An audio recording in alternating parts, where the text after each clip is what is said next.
নেই উত্তাল ঢেউ, নেই স্রোতের গর্জন, চারিদিকে শুধুই ধুধু বালুচর। চলতি শুষ্ক মৌসুমে কুষ্টিয়া অঞ্চলে নদীর উৎসমুখ থেকে প্রায় ১৪ কিলোমিটার এলাকা শুকিয়ে মরা খালে পরিণত হয়েছে। গড়াই নদীর নাব্যতা ধরে রাখতে সারা বছর কয়েক দফায় খনন প্রকল্প হাতে নেয় সরকার। ব্যয় হয় শত শত কোটি টাকা। চলে ড্রেজিংয়ের বিশাল আয়োজন। তবুও শুষ্ক মৌসুমে বন্ধ হয়ে যায় এ নদীর স্রোতধারা। স্থায়ীভাবে এই নদী সচল না রাখলে হুমকির মুখে পড়বে প্রকৃতি, বিশেষ করে সুন্দরবন।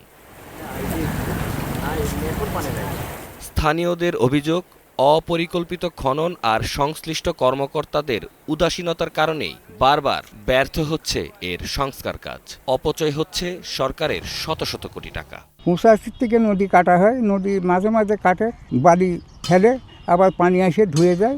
এটা মরুভূমি হয়ে যাচ্ছে, এ কাঠে কোনো লাভ হচ্ছে না। বালি নদীর ভিতর ফেলে, নদীতে পানি আসলে আবার ধুয়ে নদী ভরে যায়। এই নদী 96 সাল থেকে কোদাল দিয়ে কাটা, তারপরে হচ্ছে 2001 সালে লেদারল্যান্ড কাটে বালি উপরেই ফেলে, সেই বালি বর্ষা আসলে আবার গড়িয়ে সেই জায়গায় চলে যায়। তা আমাদের যে মিঠা পানির যে স্বাদ, সেটা আমরা এখন পাইনি, এখন খালি চর আর চর। আমাদের এই নদীটা একদম শুকাইয়ে যায়, এটা পুরো একদম মরা খাল হয়ে আছে। বারবার ডিজার কাটে, কেটে এই পাশে ফেলে বালি, ওই বালি আবার ধুয়ে আবার ভরে যায়। ডিজাইনে কেটে কোনো লাভই নাই, বরং একটা ব্রিজ হলে আমাদের জন্য উপকারিত। আমরা কত কষ্ট হয় হেঁটে যেতে আমাদের সাধারণ জনগণের, এখানে কেটে কোনো লাভই নাই। টাকাগুলাই শুধু আমাদের দেশের টাকাই নষ্ট।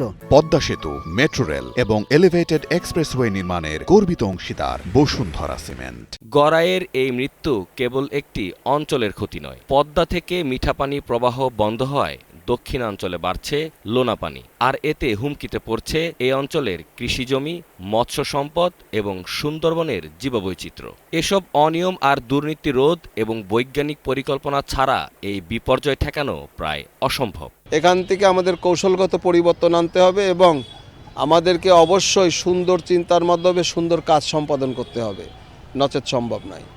এখন রাজনৈতিকভাবে যে সুন্দর একটা সময় আসছে, এখন এইটা আমাদের পরিকল্পনায় নিতে হবে, যাতে অহেতুক খরচ সরকারের না বাড়ে, অহেতুক বিড়ম্বনা না বাড়ে। এই নদী যদি সচল না হয়, তাহলে আমাদের পরিবেশ ধ্বংস হচ্ছে, কৃষি ধ্বংস হচ্ছে, বন ধ্বংস হচ্ছে, সুন্দরবন ধ্বংস হবে।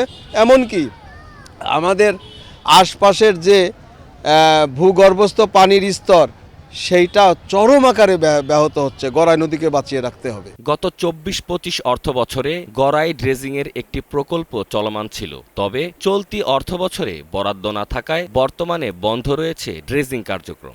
বাজেট পেলে আবারও নদীটি খননের আশ্বাস দেন পানি উন্নয়ন বোর্ডের এই কর্মকর্তা।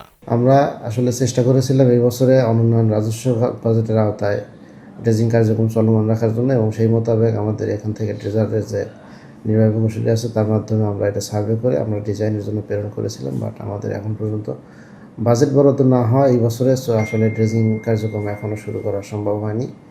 এর মধ্যেও যদি অনুমোদন পাওয়া যায়, তাহলে আমরা ড্রেজিং এই বছরের জন্য স্বল্প পরিসরে হলেও এই কার্যক্রমটা আমরা অব্যাহত রাখবো।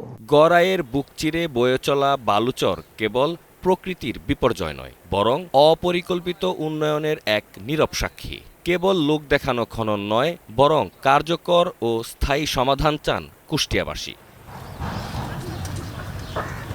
খালিদ সাইফুলের পাঠানো তথ্য ও ভিডিও চিত্রে ডেস্ক রিপোর্ট, কালের কণ্ঠ।